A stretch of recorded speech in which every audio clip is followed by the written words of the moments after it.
Muito se tem falado de bullying, mas pouco se ouve falar de mobbing.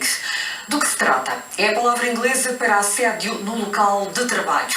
Em Portugal, calcula-se que quase 500 mil trabalhadores já foram vítimas desta prática de perseguição e desgaste psicológico que leva a depressões, baixas médicas e até suicídios. Não é por acaso que a Organização Internacional do Trabalho, OIT, considera o assédio um dos 5 fatores de falta de saúde dos trabalhadores. Em Portugal não há o crime de assédio, porque humilhações andam a passar os trabalhadores portugueses. A quem é que as vítimas podem recorrer e o que mudar na lei? É isso que vamos ficar a saber no repórter TVI que se segue.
Andamos ali sob chicote. Terrorismo psicológico. Sim.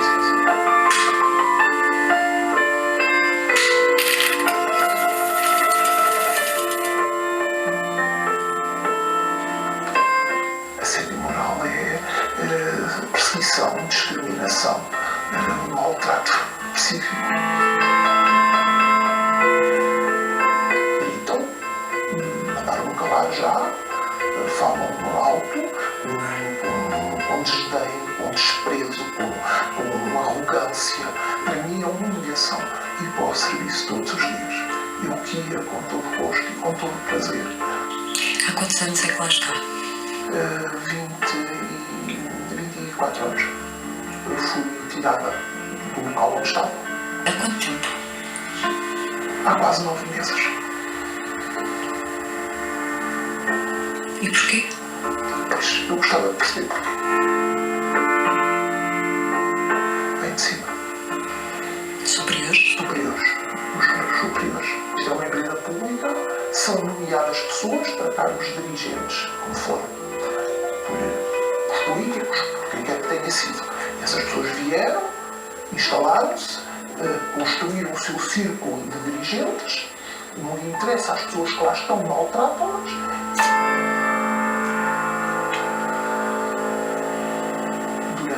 Alguns meses cheguei a estar no corredor porque não tinha sido para ir. E a partir de uma determinada hora, o local onde eu me encontrava era fechado, então a pessoa que saía fechava a porta e ia para o corredor. E o que é que fazia no corredor? Nada, estava lá sentada à espera de 2 horas a passar para poder ir embora para casa. Posso dizer que cheguei a um ponto desesperador.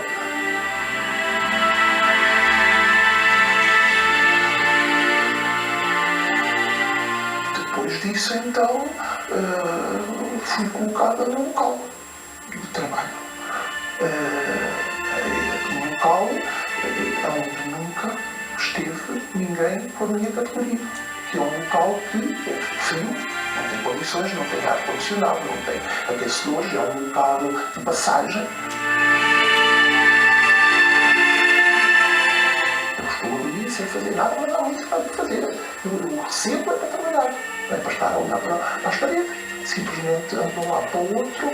Agora tenho uma cadeira para me sentar. E sabe Deus quantas vezes me enfio na casa de banho, quantas vezes choro, quantas vezes grito, quantas vezes. Mas eles não me viam chorar.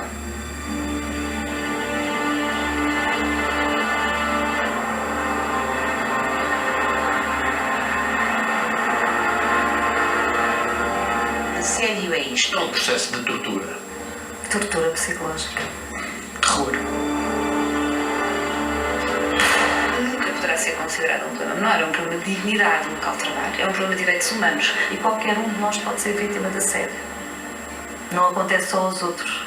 Porque isto também é transversal a todas as camadas sociais. A maioria são mulheres, mas também muitos homens. Sim, eu sou uma vítima.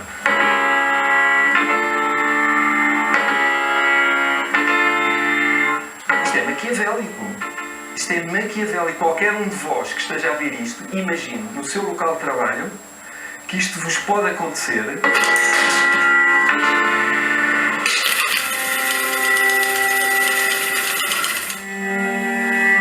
Quer dizer-nos que a empresa é a sua? Não quero. E a sua profissão pode dizer-se, António? Eu sou médico. E dá a cara porquê, António? Eu dou a cara porque tenho 60 e tal anos e, portanto, não tenho medo de nada nem de ninguém e, portanto, tenho muito gosto em divulgar aquilo que me aconteceu. Isto tudo começou por eu ter contestado, como a lei me faculta, um concurso de progressão na minha carreira profissional. O agressor sentiu-se humilhado por ter errado, no fundo, ter conduzido mal um concurso, e a partir daí foi terrível. Criei várias coisas no meu local de trabalho e depois essas coisas foram retiradas de um dia para o outro. Vocês estão a fazer um trabalho ótimo e eu tenho imensa inveja de vós e, portanto, quero acabar rapidamente com a vossa ascensão, por exemplo, quero que tudo fique calmo e na mediania. Socorre-se de todos os malabarismos para nos isolar, para que nós perdamos a nossa dignidade como pessoas, transformarmos num farrapo humano. É o assediador, que é o mal da fita, o malandro, psicopatas de colarinho branco, porque são pessoas perturbadas psicologicamente, são pessoas muitas vezes complexadas socialmente,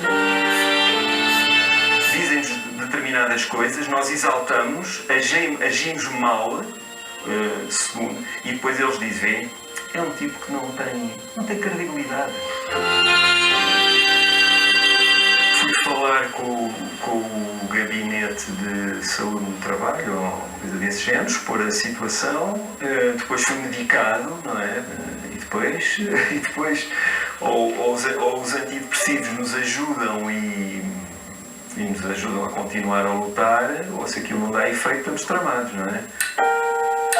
Começou em 2003. Exatamente. E acabou quando?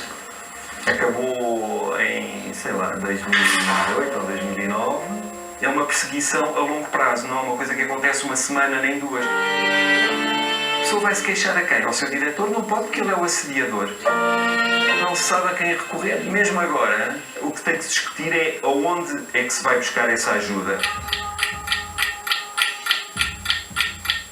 Essa ajuda existe e vai-se buscá-la a associações? Encontra-se também apoio nas centrais sindicais? Há ainda a possibilidade de bater à porta do Mecanismo Nacional da Igualdade no Trabalho? E depois pode-se sempre recorrer às autoridades públicas com poderes de fiscalização das condições de trabalho e com capacidade para multar as empresas que pratiquem assédio? É o caso da ACT.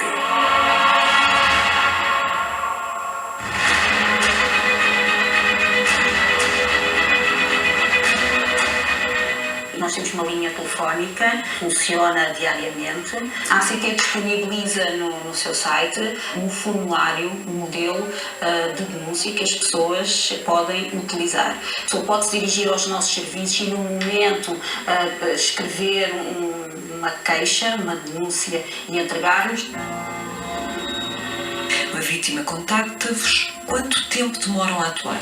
A matéria do assédio é uma matéria prioritária, na medida em que afeta a dignidade da pessoa e que é considerada uma situação muito grave. O inspetor de trabalho, quando notifica, quando adverte uma empresa para que ela, num determinado prazo, cumpra um conjunto de situações e regularize, significa que, se a empresa não cumprir, depois avançamos para um procedimento um bocadinho mais duro, que poderá ser em loco notícia e que tem a aplicação de uma coima. Essa coima pode ir até 60 mil euros, depende Depende do volume de negócios da empresa. A coima mais elevada aplicada para a ACT em matéria de assédio foi na ordem dos 31 mil euros. E aqui a empresa?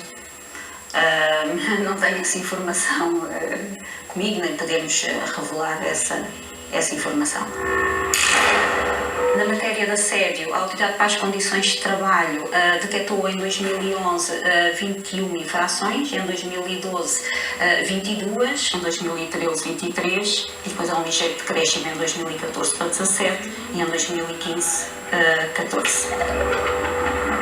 Se olhar para a frieza dos números, pode pensar que num ano, afinal, há poucas situações, mas pode haver uma leitura que é um bocadinho mais dura e mais feia, mas se calhar mais próxima da realidade, que é as vítimas, apesar de viverem situações terríveis, por medo de perder o emprego, também não quererem denunciar às entidades competentes estas situações. Há um véu a tapar os casos de assédio em Portugal. Há um manto de invisibilidade. Poucas vítimas chegam ao patamar de denúncia, por isso é que os números enganam e por isso é que os casos parecem poucos, mas não são.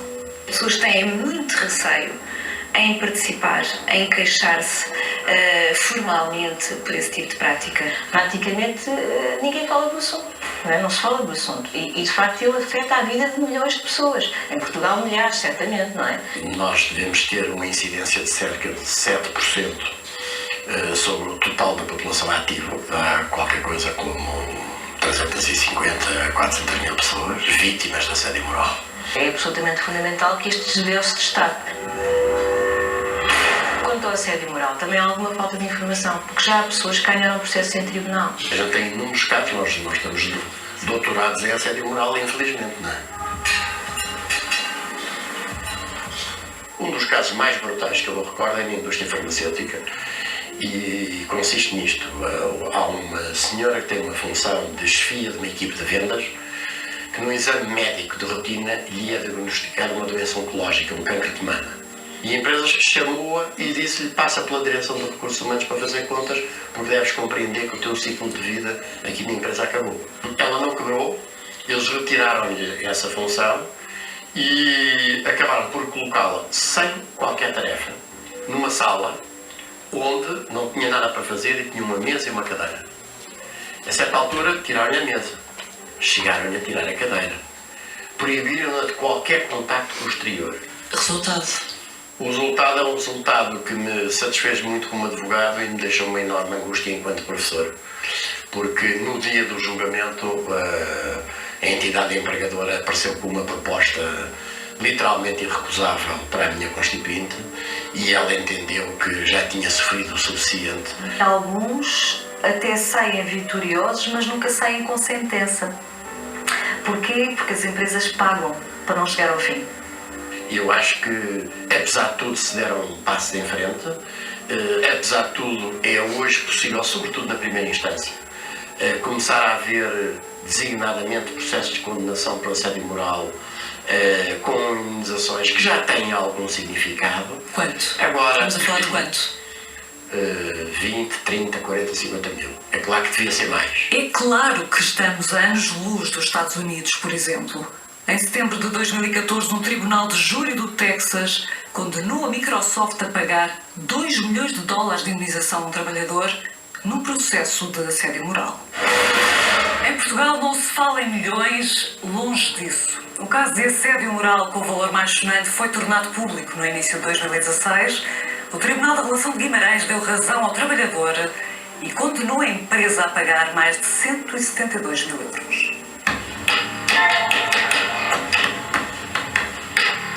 Mas atenção que houve aí uma confusão sobre esse acordo. Eu já vi que pela aparência gráfica que o tem aí, o que aconteceu foi o trabalhador, ao fim de 6 meses mais ou menos de permanente tortura, resolveu o contrato com justa causa. E no valor final que lhe é arbitrado pelo tribunal juntam-se duas coisas. A indenização da antiguidade, ele tinha uma atividade grande e, digamos, um vencimento claramente acima da média, só ganharam 5 mil euros por mês, e a parte restante, que será cerca de 20 e tal mil, de indenização por danos morais.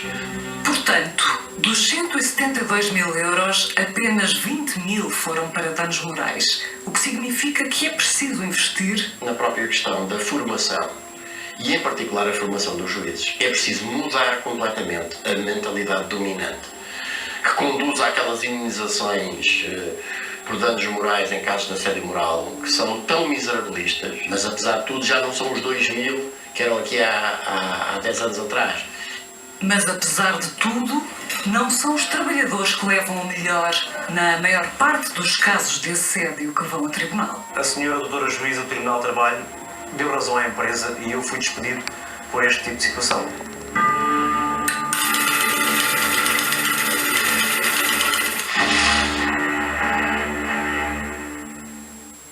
É um bocadinho como aquela imagem, não é? É exatamente aquele monstrozinho que está ali atrás. Ou seria o peixe, não?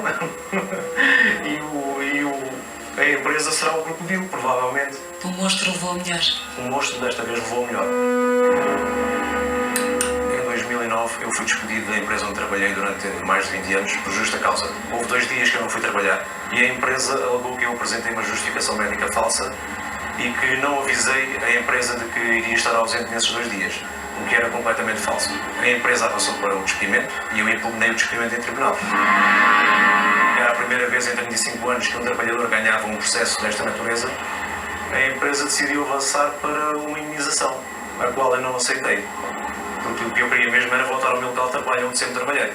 E então a empresa fez comigo um acordo de isenção da assiduidade, ou seja, pagava-me o ordenado e eu nem sequer ia trabalhar. Obviamente fiquei desconfiado com aquilo que a empresa pretendia ao tomar essa atitude. Mas depois, quando cheguei lá dentro, passado esses 6 meses, eu percebi o que é que tinha acontecido. A área onde eu sempre trabalhei sofreu uma reestruturação e que eu iria ser colocado a trabalhar noutra área, que é uma área que era dirigida pelo filho do administrador e que era subejamente conhecida lá dentro por ser uma área onde as pessoas indesejáveis eram colocadas. Ou seja, inclusivamente chegando-se ao ponto de haver locais onde se colocam as pessoas que se querem emprateleirar. Sim, é prateleiramento, é porque faz parte de uma estratégia para levar as pessoas a desgastarem-se. Os colocados naquela área, inicialmente nos primeiros 15 dias no armazém, não fazíamos nada de útil. E ao fim de 15 dias, a chefia direta disse-me que eu ia passar a andar a fazer limpezas. A minha função era de operador químico e, portanto, eu trabalhava com máquinas, não era esse tipo de funções que eu fazia. O cara está a fazer funções de empregado de limpeza, repare, não é um problema dessas funções, que são tão dignas como outras quaisquer, mas é a colocação da pessoa numa posição hierarquicamente penosa, de forma propositada e com locais expressamente previstos para esse efeito. Bom, toda a gente conhece o célebre nono andar da EPAC, da empresa de de abastecimento de cereais, ali ao pé do Barieiro. Toda a gente conhece as antigas instalações do infantário no Casa Tabaqueira. Toda a gente conhece a chamada unidade de queimados da RTP, quando tinha instalações aqui na 5 de Outubro e tinha umas instalações do outro lado da Avenida 5 de Outubro onde colocavam os queimados. Quer dizer, toda a gente conhece o cemitério dos elefantes no caso da PT e assim sucessivamente. E assim foi, durante 9 meses andei a varrer o chão, a despejar caixotes do lixo, obviamente me senti humilhado. Tem características de terrorismo psicológico, não há dúvida absolutamente nenhuma. Eu posso lhe dizer que eu estive lá 9 meses, mas tive que receber tratamento psiquiátrico. Eu não conseguia dormir. Sim, já estou com uma depressão, está a destruir a minha saúde completamente. É também um problema de saúde pública, dado as situações de doença que daí decorrem com toda a necessidade de acompanhamento médico, medicamentoso. Leva a psiquismo, leva a mau ambiente de trabalho. As baixas inerentes a esse tipo de situações. Quando há muitas baixas médicas, algum problema está latente. Os ambientes de trabalho com assédio são ambientes pouco produtivos e pouco saudáveis, não é? Cada vez que eu me levantava e sabia que tinha que ir para lá, aquilo era uma tortura. Os danos morais decorrentes de um processo de assédio moral são irreparáveis. Eu não tenho dúvidas nenhumas, isto nunca sai da minha cabeça. São irreparáveis. Ou seja, a nossa vida nunca mais volta a ser a mesma. É constantemente desvalorizado o seu trabalho, muitas vezes com o objetivo de despedir a pessoa, não pagando as devidas indemnizações. No fundo, saturar a pessoa para levar a aceitar as condições para o despedimento. E então, como eles não conseguiram de uma maneira, conseguiram de outra. Passado 8 meses, esse diretor de recursos humanos chama-me ao gabinete dele, onde está a administração da empresa em peso, e onde me é movido um processo disciplinar, onde esse senhor me acusa nesse mesmo dia, às 6 e tal da manhã, de ter ido à casa dele e que ameacei e injuriei que ele tinha uma testemunha para essa situação. Toda a gente mentiu, mas conseguiram o objetivo deles. A empresa avançou para o despedimento por justa causa por esse motivo e eu tentei impugnar, esse despedimento em tribunal e perdi a ação porque é muito difícil provar o assédio moral de que fui alvo. É difícil fazer prova? É muitas vezes difícil de fazer prova e isso deveria justificar uma inversão do ónus da prova, como há para as situações de discriminação. Não ser a vítima a ter que provar que foi assediada. Como é que se provam estados de alma? Depois, quando tentam que haja o testemunho por parte de colegas, também não é fácil, porque as pessoas também têm o seu emprego, têm o seu trabalho. Ninguém conte com ninguém. Ninguém conte com ninguém. Porque como é que os trabalhadores aceitam ser testemunhas em tribunal contra a própria empresa ou contra superiores hierárquicos? A proteção das testemunhas é outro elemento absolutamente essencial. Eu só consegui levar um colega meu a tribunal a dizer exatamente tudo aquilo que estava a passar comigo lá dentro. Levei aquele colega meu porque aquele já não estava na empresa e pronto, ficou-se imediatamente a ir. E, portanto, não há testemunhas, os colegas normalmente não assistem. Em contrapartida, a empresa consegue unir um grupo de pessoas, levá-las todas a mentir em uníssono e contra isto é impossível lutar. Não se consegue ganhar um processo por assédio moral neste tipo de situações. Alguma coisa que tem que ser mudada para que o monstro não leve sempre a melhor.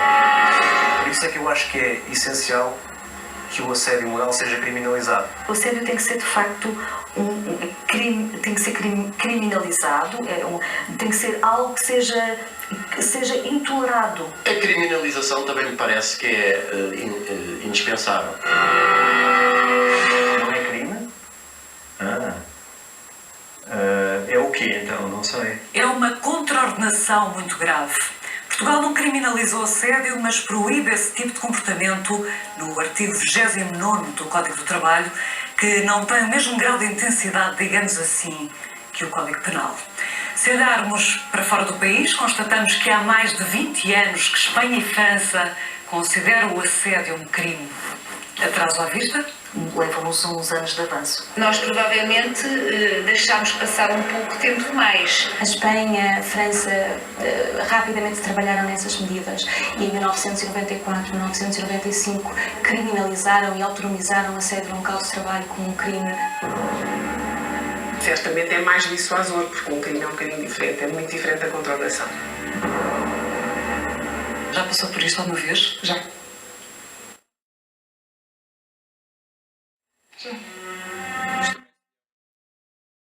Quando somos muito novas e estamos nos nossos primeiros trabalhos, eu penso que é muito difícil, é muito fácil.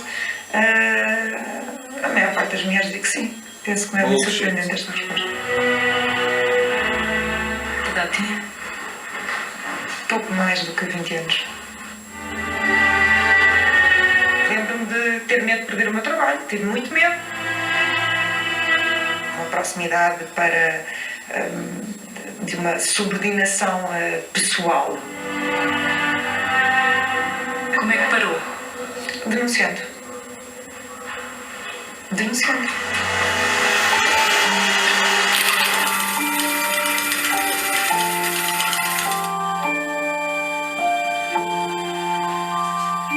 No local de trabalho aconteceu-me uma vez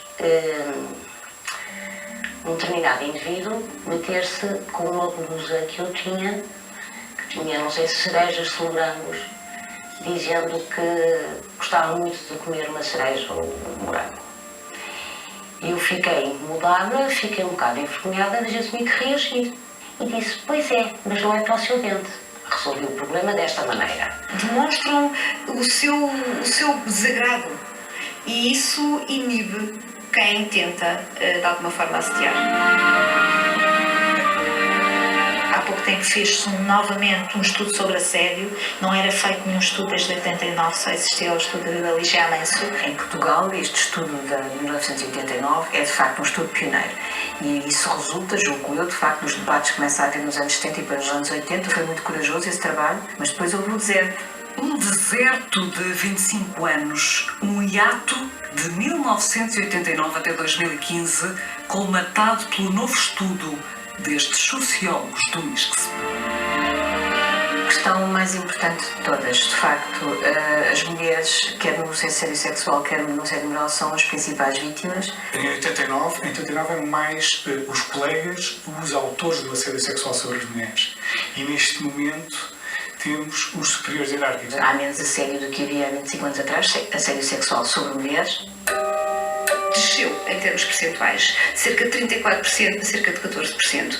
E isso tem uma explicação. As pessoas estão mais esclarecidas, as pessoas conhecem os seus direitos e são mais reativas. As mulheres devem tomar também alguma atitude para lhes dar uma lição. Quanto mais não seja, tenham sempre o telemóvel. Hoje em dia toda a gente tem telemóvel. Pronto para gravar. Isso levanta um outro problema, que é a questão da admissibilidade das gravações nesse tipo de situações. Documentos escritos, conversas, testemunhos, começar a organizar para depois conseguir contar a história toda. Passar a reduzir tudo a escrito. Por exemplo, vão para uma reunião que são chamados sozinhos propositadamente. Pode, naquele momento não têm testemunhas, mas no dia seguinte devem escrever um mail e dizer: olha, na sequência da nossa reunião de ontem que me disse isto, assim, assim. Romper com o assédio é um emprego com direito.